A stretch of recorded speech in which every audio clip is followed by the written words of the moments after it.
అధ్యక్ష, ఇవాళ వాస్తవంగా చాలా సంతోషంగా ఉంది.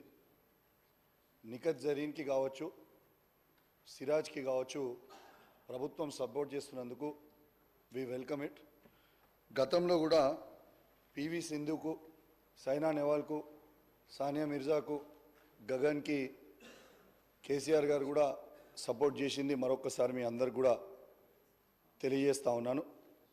అదేవిధంగా గతంలో జరీన్కి 50 లక్షల రూపాయలు కేసీఆర్ గారు సపోర్ట్ చేసిరు, కోచింగ్కి ట్రైనింగ్కి సపోర్ట్ చేసిండ్రు. అదేవిధంగా పివి సింధు గారి కోచ్ గోపీచంద్ గారికి కూడా గతంలో సపోర్ట్ చేసిండ్రు. అదేవిధంగా ఈ ప్లేయర్స్తో పాటు వాళ్ళ కోచెస్ ఎవరు ఉన్నారో కూడా వాళ్ళకు కూడా సపోర్ట్ చేస్తే అద్భుతంగా ఉంటుంది. పర్సనల్గా సిరాజ్ కూడా నాకు మంచి మిత్రుడు. వాస్తవంగా నేను ఫాస్టెస్ట్ బౌలర్ తెలంగాణలో ఉండి రంజీ ట్రోఫీ ఆడినప్పుడు నా రికార్డ్ని బ్రేక్ చేసింది కూడా సిరాజే. ఇది వాస్తవంగా చాలా సంతోషమైన విషయం. We welcome it. Thank you. BJP అధ్యక్ష, we welcome the appointment